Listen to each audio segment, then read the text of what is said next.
ትላንትን በዛሬ ህይወትን በተስፋ መሙላት የመኖር ጉጉትን ይበልጥ በሰዎች ዘንድ ያጫረ የተረሳን የማስታወስ አርሶ አደሩን ሰብአዊ ክብር ወዳለው የአኗኗር ዘይቤ ማሻገር ራዕይ የገጠር ኮሪደር ከብትና ሰው ብዙም አይለይም። አሁን ግን የተለያየ ነገር የከብት ቤት የብቻ የልጆች ቤት የብቻ ማጀት የብቻ ሳሎን የብቻ እንደዚህ በጣም ደስ የሚል ነገር ነው።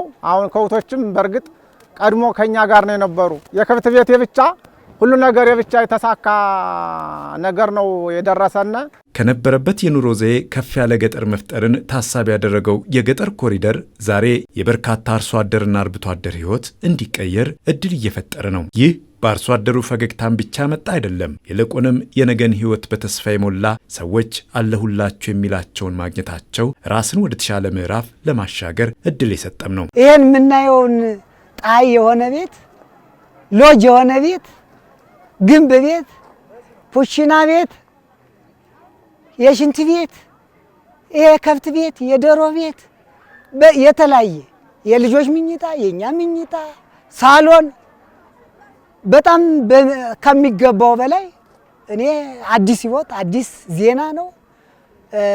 የኔ ድል ለሌላው የሚድረሰው ኑሮ እንዲሻገር እንዲሻሻል ከነበረበት ደረጃ ከፍ እንዲል በትብብር መልሰን ለገጠሬው መልሰን ለአርሶ አደሩ መልሰን ለተሸከመን ህዝብ የምንከፍልበት ጊዜ ነው። እንደዚህ አይነት ኢኒሼቲቭስ የሰውን ህይወት ይቀይራሉ፣ የሰውን የኑሮ ዘዬ ስልት ይቀይራሉ። በእርግጥም በዚህ ሳቤ ቤትን አካባቢን ብቻ የመለወጥ ሳይሆን አስተሳሰብን በመቀየር የሀገርን ልዕልና ከፍ የማድረግ ጉዞም ነው። ሰዎች ለተፈጠርንበት ዓላማ መኖር እንድንችል ያግዘናል የመጀመሪያው ነገር።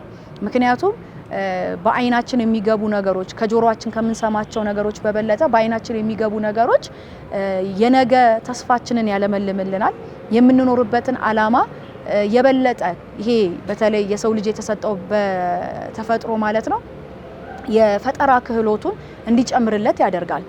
ነገን ለመኖር ለትውልድ ምን አደርጋለሁኝ ወይ ደግሞ ባደርግ ባላደርግ ከሚለው ነገር ውስጥ ይወጣና ይሄ ነገር መሆኑ እኔስ ምን ይጠበቅብኛል፣ እኔስ ምን ማድረግ አለብኝ፣ እኔ ስለተጠራውበት ዓላማ ምን ማድረግ አለብኝ ብሎ አንድ ግለሰብ እንደ ማህበረሰብ መነሳት እንዲችል ያደርገዋል። ለብዙ ዘመናት ተረስቶ የቆየውን የገጠሩን ክፍል የዘመናዊነት የለውጥ ጉዞ እንዲላበሰው ተደርጓል። ሶፋም ገብቷል፣ ቴሌቪዥንም ምንም ነገር በጣም እንኳን እኔ ቀርቶ ጎረቤቴ አገሬ በጣም ደስ ብሎኛል። በጣም ደስ የሚል ቤት ተቀብለናል እና ደግሞ እንደኛ ያለው ህዝብ ደግሞ ሰርቶ ለማደግ በጣም ይሄን እያየ እኔ እንኳን ቀን ማለት ሌሊት ለመስራት መሞከር አለ ብዬ እመኛለሁኝ። ባለፉት ዓመታት የወደቀን በማቅናት የቆሸሸን በማደስና አዳዲስ ቤቶችን በመገንባት እንደ ቤተሰብ ብሎም እንደ ግለሰብ ከከተማ እስከ ገጠር የታበሱ እንባዎች የተፈጠሩ ደስታዎች ጊዜያዊ ሳይሆኑ ለዘለቄታዊ ማህበረሰባዊ ለውጥ ትርጉም ያለው ውጤት የሚፈጥር ነው። ኮሪደር ልማት ከከተማ እስከ ገጠር ያመጣልን ትልቁ ትሩፋት በተለይ በስነ ልቦና ማህበረሰባዊ ስነ ልቦና ትልቁ ነገር ሰዎች እርስ በርሳቸው መስራት የሚችሏቸው ብዙ አይነት የእውቀት መከፋፈሎች እንዳሉ ያሳያል።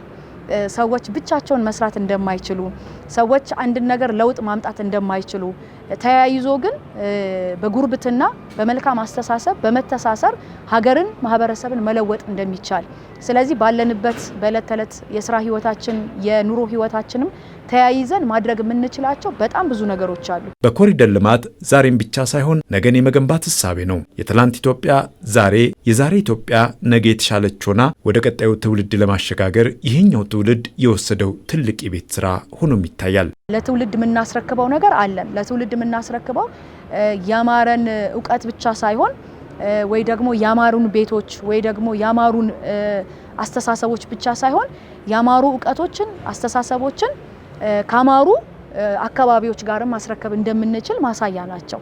ስለዚህ ለትውልድ የምናስረክበው ነገር እንዳለ ለማህበረሰብ ስነ ልቦና በጣም ትልቅ ነገር ጥሎ እያለፈ ነው ብዬ አስቀምጣለሁ እንደ ባለሙያ። የልማት ሐሳቤው የለውጡ ጉዞ ከከተማ እስከ ገጠር ማስተሳሰሩ ለከተሜው መኖር መሰረት የሆነውን የገጠሩን የሀገሪቱን ክፍል ያልዘነጋ መሆኑ ደግሞ የሀገር እድገትን ሙሉ እንዲሆን ያደርገዋል። ምንም እንኳን አሁን ላይ ይህ ጅምር ቢሆንም የልማት ግስጋሴው በዚህ ከቀጠለ ቀጣዩዋ ኢትዮጵያ ከበለጸጉት ተርታ የምትሰለፍበት ቅርብ መሆኑ አያጠራጥርም። ይህንን የአኗኗር ዘዬ በኢትዮጵያ ደረጃ 50-60% አመጣን ማለት ከበለጸጉ ሀገራት የአኗኗር ዘዬ አስተካከል ነው ማለት ነው።